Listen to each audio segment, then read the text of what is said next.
In the ancient land of Egypt, under the shadow of mighty pyramids and the rule of a powerful Pharaoh, a people called the Israelites lived in bondage. Once welcomed as honored guests in the time of Joseph, the Israelites had grown numerous, and their strength struck fear into the hearts of Egyptian rulers. Over generations, their freedom was stripped away, and they were subjected to harsh labor, building cities and monuments for a kingdom that offered them no compassion. But in the midst of this oppression, a child was born who would change everything. His name was Moses.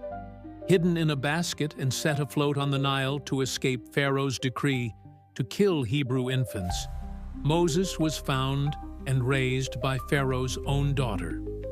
Though he lived in privilege, the plight of his people burned in his heart. One day, witnessing an Egyptian beating a Hebrew slave, Moses acted in anger, killing the Egyptian and fleeing into the wilderness. There, in the quiet solitude of the desert, Moses encountered something extraordinary, a bush that burned without being consumed. From the fire came the voice of God, calling Moses to return to Egypt and free his people. Trembling and uncertain, Moses accepted the divine commission. Armed only with a shepherd's staff and God's promises, he stood before Pharaoh and demanded, "Let my people go." Pharaoh's heart was hardened. He mocked Moses and tightened his grip on the Israelites. Then came the plagues. Waters turned to blood, swarms of frogs and locusts, hailstorms, darkness and disease, 10 signs of divine judgment that struck terror into Egypt. With each plague, Pharaoh's resolve wavered, yet he refused to release the slaves.